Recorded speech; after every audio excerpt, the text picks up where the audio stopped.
성령이 그 위에 계시는 사람이라는 제목으로 하나님 말씀을 증거하고 있습니다. 여러분은 한 번뿐인 인생을 멋지게 살 수 있는 비결이 뭔지 아십니까? 후회 없이 살 수 있는 비결이 뭔지 아십니까? 정말 나는 가치 있고 보람된 인생을 살았다고 말할 수 있는 비결이 뭔지 아십니까? 그것은 하나님께 인정받는 것입니다. 아무리 사람에게 인정받아도 하나님께 인정받지 못한다면 그 인생은 잘못 산 것입니다.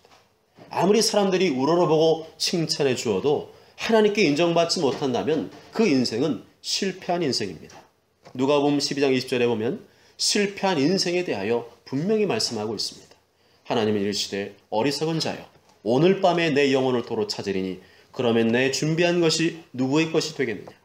아무리 땅에서 많이 배우고 많이 벌고 똑똑하고 잘생겨도 하나님께 인정받지 못하면 아무 소용이 없다는 것입니다. 세상에서는 웃고 살고 배부르게 먹고 산 사람들이 죽은 다음에는 도리어 슬피 울며 이를 빠드득빠드득 갈게 된다는 것입니다. 대기업 회장, 높은 벼슬 부러워할 것 없습니다. 땅 많고 돈 많은 사람 부러워할 것 없습니다. 학벌 좋고 좋은데 취직 잘한 사람 부러워할 거 없습니다. 잘 나가는 사람 부러워할 거 없습니다. 다 좋은 것이지만 하나님 우습게 알고 하나님께 인정받지 못한다면 말짱 도루묵입니다. 하나님은 그런 사람들에게 똑같은 말씀을 반복해서 말씀하실 것입니다. 귀에 못이 박히도록 말씀하실 것입니다. 하나님은 이르시되 어리석은 자여 오늘 밤에 내 영혼을 도로 찾으리니 그러면 내 준비한 것이 누구의 것이 되겠느냐. 어리석은 자여 오늘 밤에 내 영혼을 도로 찾으리니 그러면 내 준비한 것이 누구의 것이 되겠느냐. 하나님보다 사람에게 인정받고 살려는 사람들이 많습니다. 넓은 길로 가려는 사람들이 많습니다. 그렇게 살고 싶으면 그냥 남들 하는 대로 따라가면 됩니다. 남들 원하는 대로 살면 됩니다. 남들에게 쓴소리 안 듣고 그냥 무던하게 묻어서 가면 됩니다. 교회도 안 다니고 말씀도 순종 안 하고 그냥 공부나 열심히 하고 직장일 열심히 하면 됩니다. 그러면 아무도 시비 거는 사람도 없고 가끔씩 잘했다고 상도 주고 승진도 시켜주고 월급도 올려줍니다. 그런데 그렇게만 살면 정말 잘 사는 겁니까? 저도 너무 힘들었을 때 그렇게 살고 싶을 때가 있었습니다. 새벽 기도도 안 하고 헌금도 안 하고 11조도 안 하고 설교도 안 하고 전도도 안 하고 교회 일도 안 하고 좋은 일도 안 하고 그냥 혼자서 세계 여행이나 마음껏 다니며 살고 싶을 때가 있었습니다. 지금은 그렇다는 게 아니에요. 오해하지 마세요. 여러분은 만일 제가 그렇게 산다면 어떻게 생각하시겠습니까? 여러분은 그런 목사를 향해서 뭐라고 하시겠습니까? 야, 그래. 목사님도 인간인데 그럴 수 있지 뭐. 모처럼 세계 여행 실컷 하시도록 여비나 두둑히 보태드리자. 아멘 하는 분이 아무도 없네요. 아니면 아이고 우리 목사님 시험 들었네. 타락했네. 미쳤네. 우리 목사님 완전히 마귀 씌웠네 하지 않겠습니까? 겉으로는 이해한다고 하면서도 속으로는 후자처럼 반응하실 분들이 여기에 딱 두 분 있는 것 같아요. 이것은 목사만의 일이 아닙니다. 여러분도 만일 그런 식으로 살고 싶다면 시험 든 거예요. 타락한 거예요. 마귀 씌운 겁니다. 하나님의 심판 앞에 섰을 때 목사는 안 봐주고 평신도는 봐주고 그럴 것 같습니까? 말씀대로 판단하신 줄 믿습니다. 말씀대로 평가하신 줄 믿습니다. 목사에게는 더 큰 책임을 물으시는 것이 사실이지만 목사나 평신도나 똑같이 하나님의 말씀대로 평가하신 줄 믿습니다. 그래서 자기 자신한테 너무 관대하시면 안 됩니다. 너무 편안하게 살아도 안 됩니다. 그러면 신앙생활 똑바로 할 수가 없어요. 말씀대로 하는 게 아닙니다. 하나님 보실 때는 비정상이에요. 내가 볼 때는 난 지극히 정상이야. 나처럼 살아도 되지 뭐. 하지만 하나님 볼 때는 비정상이에요. 하나님 앞에서는 인정받지 못합니다. 여러분은 이러한 사실을 알면서도 그렇게 살고 계시지는 않습니까? 우리 교회는 그런 분이 다른 사람도 없는 줄 압니다만 왜 우리 주변에는 그런 성도들이 점점 많아지는 것일까요? 그렇게 살면 하나님 앞에 갔을 때 땅을 치고 후회한다니까요. 아멘? 아멘. 이 땅에서 어떻게 사느냐에 따라서 저쪽에서 판가름 난다니까요. 아멘? 이 말이 사실 믿습니까? 아멘. 정말 믿습니까? 아멘. 틀림없이 믿습니까? 아멘. 그런데 왜 많은 사람들이 아멘하고도 그렇게 살지를 않을까요? 왜 하나님을 두려워하지 않는 것일까요? 왜 하나님 말씀을 농담처럼 여기는 것일까요? 하나님을 진짜로 안 믿기 때문입니다. 하나님을 제대로 안 믿기 때문입니다. 하나님을 진짜로 믿는다면 절대로 그렇게 살 수가 없어요. 문제는 이런 불신 풍조가 교회 안에 퍼져가고 있다는 사실입니다. 하나님의 이름을 부르고 찬송도 부르고 기도도 하고 봉사도 하고 전도도 하지만 하나님을 진짜로는 안 믿는 풍조가 교회 안에 퍼져가고 있습니다.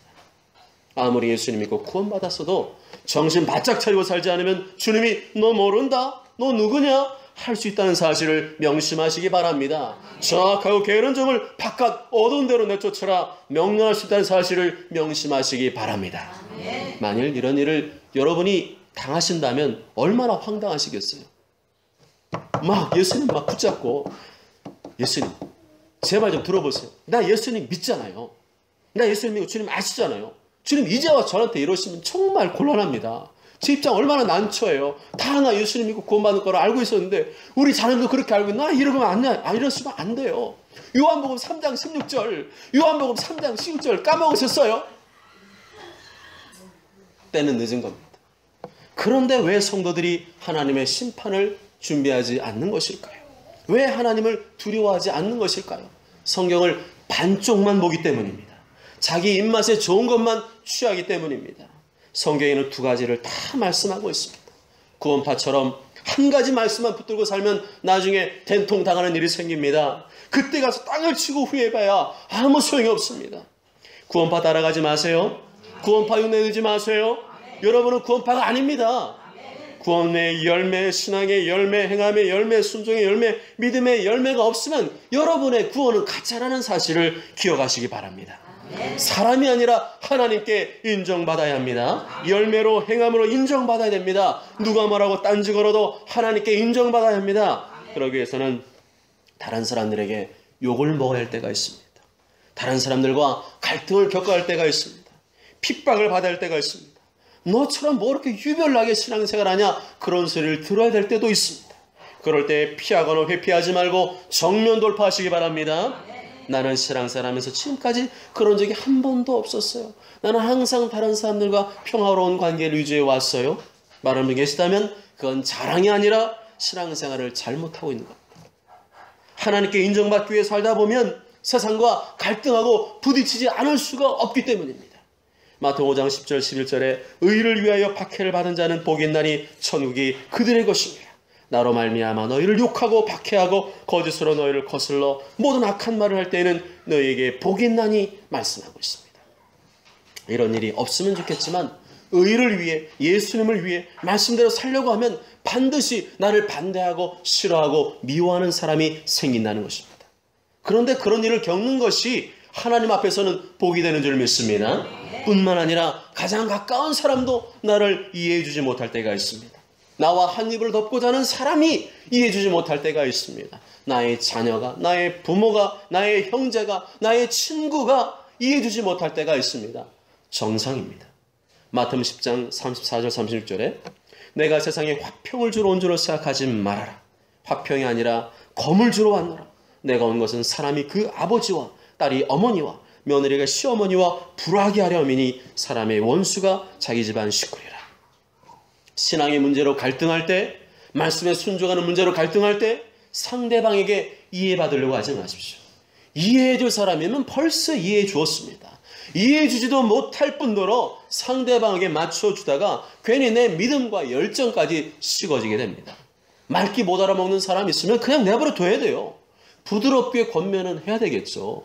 하나님의 자녀로서 하나님 말씀 알고 있는 사람으로서 부드럽게 때를 따라서 권면을 해야 되겠죠. 그렇지만 스스로 깨달을 때까지 기다려줘야 됩니다. 그럼에도 불구하고 나는 믿음의 길을 가야 될 줄 믿습니다. 십자가의 길을 가야 됩니다. 고난의 길 가야 됩니다. 상받는 길 가야 됩니다. 칭찬받는 길 가야 됩니다. 나까지 마음 상하고 휘둘리면 말씀에 불순종하게 되고 상대방을 미워하게 됩니다. 상대방을 미워하고 불순종하게 되면 내 안에 악하고 더러운 것들이 들어와서 나를 아주 휘짓고 다니게 됩니다. 이건 아주 안 좋은 대처법입니다. 그런 일이 있을 때마다 하나님께 엎드려 기도하고 부르짖으시기 바랍니다. 나의 죄와 잘못을 쏟아내시기 바랍니다. 나의 답답함과 억울함을 토해내시기 바랍니다. 가만히 꽁 하고 있으면 그 통로를 통해서 악한 것들이 들어온다니까요. 나중 형편이 더 심해지게 된다니까요. 이렇게 기도로 인내하며 하나님께 인정받는 길은 성공적인 인생을 보장받는 길이지만 그 여정은 순탄하지 않습니다. 수많은 공격들이 있습니다. 사람을 통해, 환경을 통해, 질병을 통해, 악한 영들을 통해 수많은 회방과 방해가 있습니다. 정상입니다. 우리는 그럼에도 이 길을 가야 됩니다. 나만 힘들고 어렵다는 생각은 버리십시오. 신앙생활을 제대로 해보려고 하는 그리스도인일수록 이런 일들이 반드시 뒤따르게 되어 있습니다. 모든 어려움들은 하나님께서 허락하셨을 뿐이고 감당할 수 있기 때문에 허락하신 줄 믿습니다. 감사에게도 하나님의 뜻대로 살도록, 하나님께 인정받는 삶을 살도록 나를 도와주시는 분이 계십니다. 그분과 함께하면 나는 뭐든지 할 수 있습니다. 그분이 도와주시면 나는 뭐든지 할 수 있습니다. 그분이 누구실까요? 삼일체 하나님의 제3위에 계시는 성령님이십니다. 성령님은 하나님의 영, 거룩한 영이십니다. 성령님은 성경에서 능력으로 표현되는 경우가 많지만 인격을 가지신 인격체이십니다. 성령님은 우리 눈에 보이지 않지만 지금도 일하고 계십니다. 그래서 성경에서는 성령님을 비둘기, 바람, 숨결, 생수, 기름, 비와 같은 상징적인 표현을 통해서 그 존재를 알리고 계십니다. 요한복음 3장 8절에 바람이 임의로 불매 네가 그 소리는 들어도 어디서 와서 어디로 가는지 알지 못하나니 성령으로 난 사람도 다 그러하니라. 성령님은 지금도 일하고 계십니다. 지금 설교를 전하고 있는 저를 통해 일하고 계시고 말씀을 듣고 있는 여러분 안에서도 일하고 계십니다. 여러분의 귀에 설교 말씀이 들리게 하시는 분도 성령님이시고 무슨 말인지 이해하게 하도록 도와주신 분도 성령님이신 줄 믿습니다. 또한 성령님은 인격이시기 때문에 우리의 속사정을 다 아십니다. 우리의 감정과 생각을 아십니다. 아파하시고 슬퍼하십니다. 기뻐하고 즐거워하십니다. 함께 치유해 주시고 공감해 주십니다. 성령님을 의지하시기 바랍니다. 성령님을 의지하시기 바랍니다. 로마서 8장 26절에 이와 같이 성령도 우리의 연약함을 도우시나니 우리는 마땅히 기도할 바를 알지 못하나 오직 성령이 말할 수 없는 탄식으로 우리를 위하여 친히 간구하시느니라. 성령님이 안 계시면 예수님을 믿을 수도 없고 거듭날 수도 없습니다. 성령님이 안 계시면 하나님을 아버지라고 인정할 수도 부를 수도 없습니다. 성령님이 안 계시면 내가 뭘 마땅히 기도해야 될지도 알지를 못합니다. 말씀을 들어도 전혀 이해가 안 됩니다. 그래서 성령님의 별명은 보혜사입니다.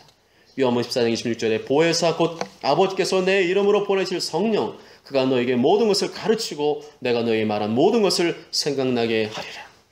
보혜사라는 말은 곁에서 다른 사람에게 도움을 베풀도록 부름받은 자, 곧 곁에서 함께 하시는 분이라는 의미가 있습니다. 예수님 우리의 죄를 십자가에 죽으시고 부활하시고 하늘로 승천하셨기 때문에 지금은 하나님 보좌 우편에 앉아 계십니다.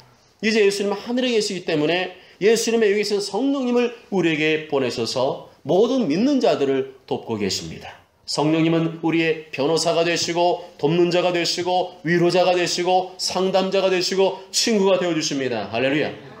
뿐만 아니라 성령님은 우리를 가르치시고 책망하십니다. 하나님의 말씀을 가르쳐주시고 생각나게 하십니다. 성도들을 진리 가운데로 이끌어주시고 장래일과 하나님의 영광을 나타내십니다. 각종 은사와 능력을 베풀어 주십니다.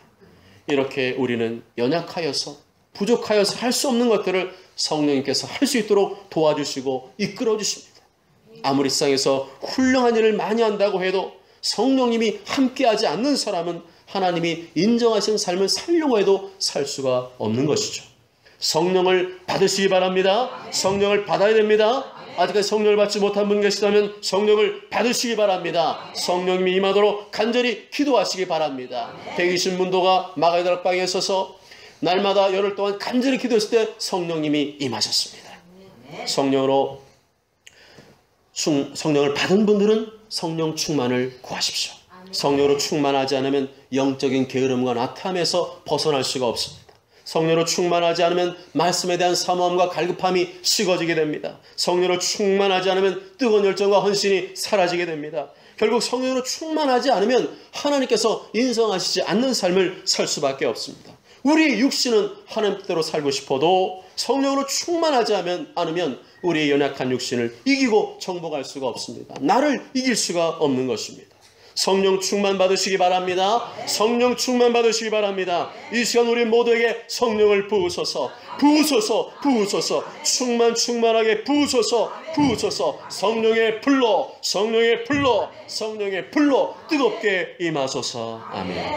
25절에서 27절까지 말씀 다 함께 읽겠습니다. 시작. 예루살렘에 시몬이라는 사람이 있으니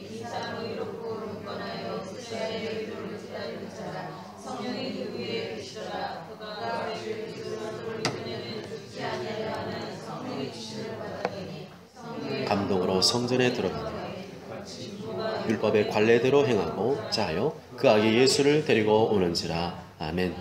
본문에 시몬이라는 사람이 등장을 하죠. 그런데 시몬인 사람이 뭐하는 사람인지 누구인지 전혀 언급이 없습니다. 이렇게 성경에서 일부러 언급을 안 하실 때가 있는데 그때에도 다 이유가 있습니다. 무슨 이유일까요?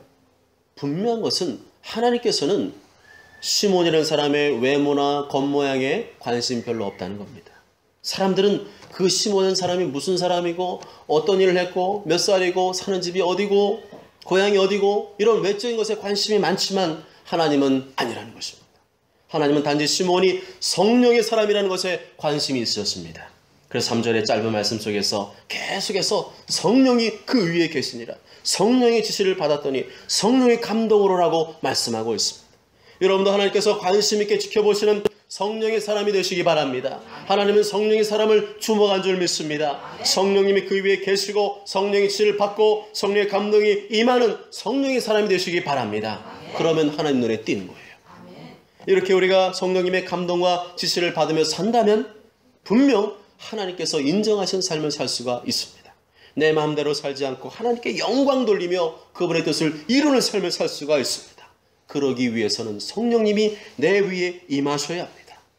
어떻게 하면 성령님이 내 위에 임하시는 사람이 될 수 있을까? 25절에 보면 이 사람은 의롭고 경건하다 말씀합니다. 앞서 등장했던 이 사가랴와 엘리사벳도 하나님 앞에 의인이라고 하였습니다. 의롭다는 말은 하나님 말씀에 충실한 삶을 살았다는 것입니다. 말씀이 그렇다면 그런 줄 믿습니다. 그대로 순종하는 사람이었다는 것입니다. 아무리 도덕적으로 윤리적으로 착한 사람이라 할지라도 그 사람이 하나님도 믿지 않고 하나님 말씀도 모르고 다른 신 섬기며 말씀과 위배되는 삶을 살고 있다면 그 사람을 가리켜서 의롭다고 할 수가 없다는 것이죠. 경건하다는 말은 신중하다, 조심성이 많다는 의미가 있습니다. 자기 감정대로 자기 기분대로 무절제하게 말하거나 행동하지 않고 언행심사에 있어서 항상 절제된 삶을 살았다는 것입니다. 이렇게 성령님이 함께 하시는 사람, 성령님이 그 위에 계시는 사람은 하나님 말씀에 충실하며 그대로 순종하는 사람임을 알 수가 있습니다. 아무리 성령 충만을 구해도 그의 삶이 뒤따라주지 않으면 금세 성령은 소멸되고 마는 것입니다. 성령님이 그 위에 계시다는 말은 미완료 과거 시제입니다. 동작이 계속해서 반복되고 진행되고 있음을 의미하는 것입니다. 성령님께서 계속해서 끊임없이 쉬지 않고 시몬 위에 머물러 있었음을 말씀해 주는 것입니다. 이렇게 성령님이 그 위에 계속 계시는 사람에게는 뭔가 특별한 게 있습니다.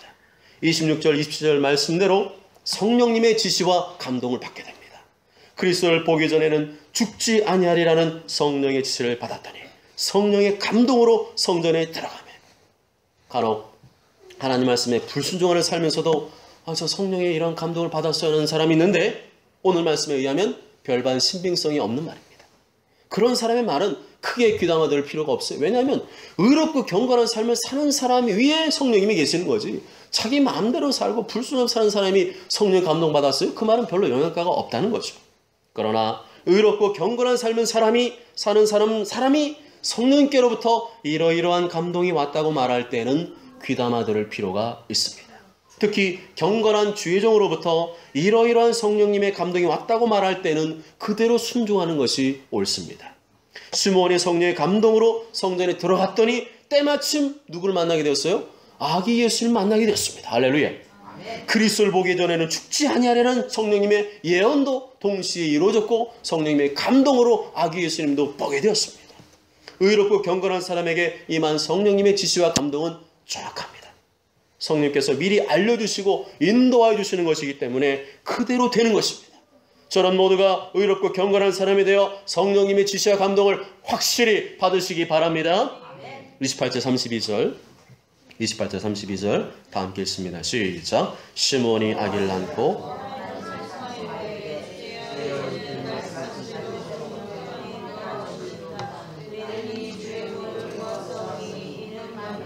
예비하신 것이요 이방을 비추는 빛이요 주의 백성 이스라엘의 영광이니이다 하니 아멘. 성령의 감동으로 성전에 들어가 아기 예수를 만난 시몬은 아기 예수님을 찬양하며 첫 번째 예언을 하기 시작합니다. 이 성령의 감동받은 사람이 예언할 때는 하나님의 영이 임한 거죠. 특히 시몬은 이사야 40장 5절의 말씀이 성취되는 그 현장에 있었습니다. 그래서 그 하나님의 구원 메시아 곧 그리스도를 보게 되었음을 찬양합니다. 여호와의 영광이 나타나고 모든 육체가 그것을 함께 보리라. 예수님은 구원이십니다. 예수님 안에만 구원이 있습니다. 예수님 밖에는 구원이 없습니다. 예수님만이 길과 진리와 생명이 되십니다. 예수님께 십자가를 지신 보혈이 나의 죄를 위한 것임을 믿는 자만이 구원을 얻게 되는 줄 믿습니다. 이 구원은 모든 민족에게 전파될 것입니다. 이 구원은 온 천하 만민에게 증거될 것입니다. 그때가 돼서야 비로소 예수님이 오실 것입니다. 구약시대는 이스라엘만의 구원이었다면 이제는 모든 민들에게 차별이 없이 구원을 주시는 줄 믿습니다. 33절 35절 다 함께 읽습니다. 시작. 그의 부모가 그에 대한 말들을 놀랍게 여기더라.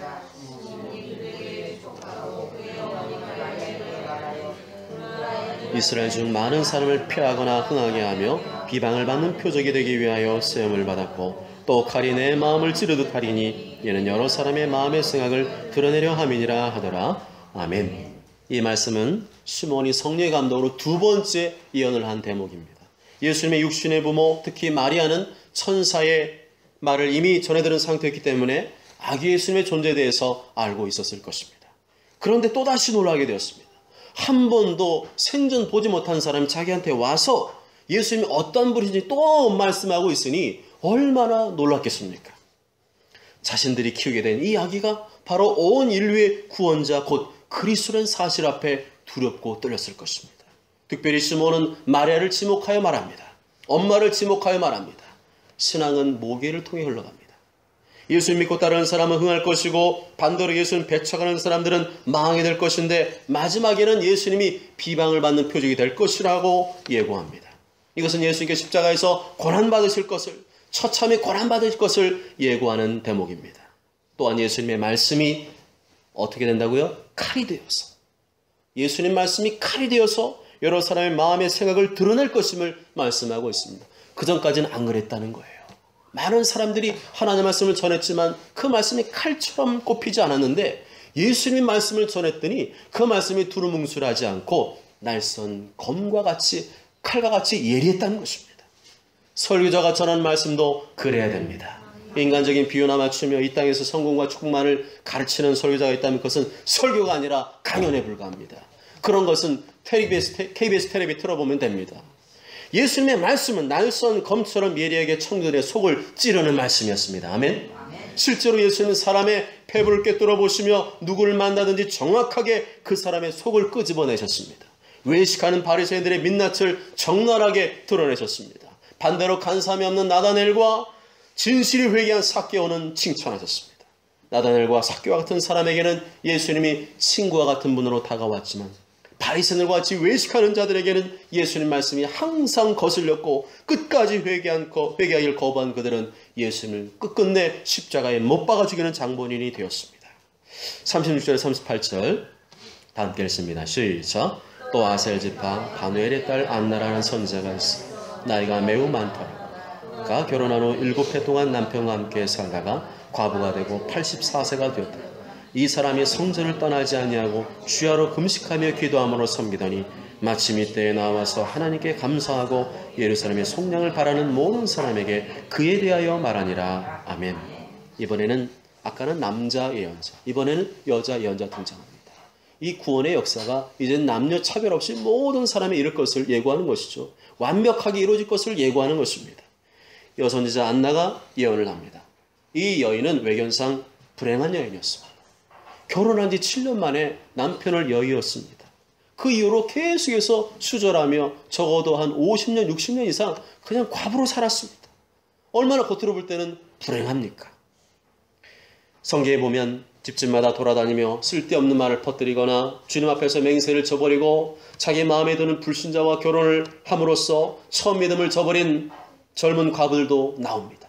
그렇지만 안나 선자는 그러하지 않았습니다. 안나 선자는 남편 없는 긴 세월 동안 참 과부로서 지냈습니다. 성전에 머물며 주야로 금식하며 기도했습니다.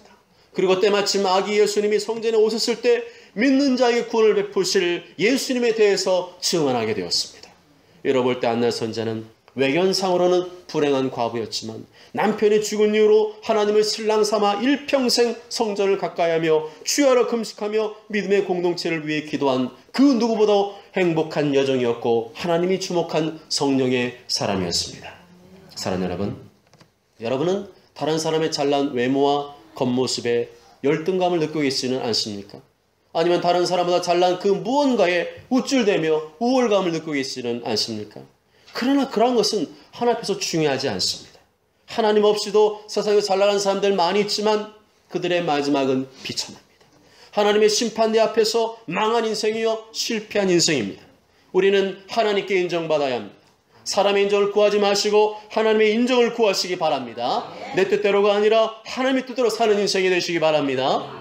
그러기 위해서는 반드시 성령의 사람이 되어야 합니다. 성령님이 임하셔야 제대로 분별하고 판단하고 나아가는데 성령님이 강하게 임하지 않으면 이게 똥인지 오줌인지 분별하지 못합니다. 요즘은 더더욱 그런 역사들이 많습니다. 성령님이 그 위에 계시는 사람, 성령님의 지시와 감동을 받는 사람, 성경에 그런 사람이 바로 내가 되어야 될 줄로 믿습니다. 그러기 위해서는 성령 충만 구하시기 바랍니다. 성령 충만 구하시되 시몬과 같이 의롭고 경건한 사람이 되시기 바랍니다. 안나 선자와 같이 성전을 가까이 하고 하면 주야로 금식하며 예, 아멘이 약간 들뜬 아멘이에요. 진실된 아멘이라 이렇게 하는데 주야로 금식하며 기도하는 사람이 되시기 바랍니다. 모쪼록 저는 모두가 이 시대의 시몬과 안나가 되어서 성령님이 그 위에 계시는 사람, 성령님의 지시와 감동을 받는 사람, 하나님이 주목하시고 인정하시는 성령 충만한 사람이 되시길 주님의 이름으로 축복합니다. 아멘.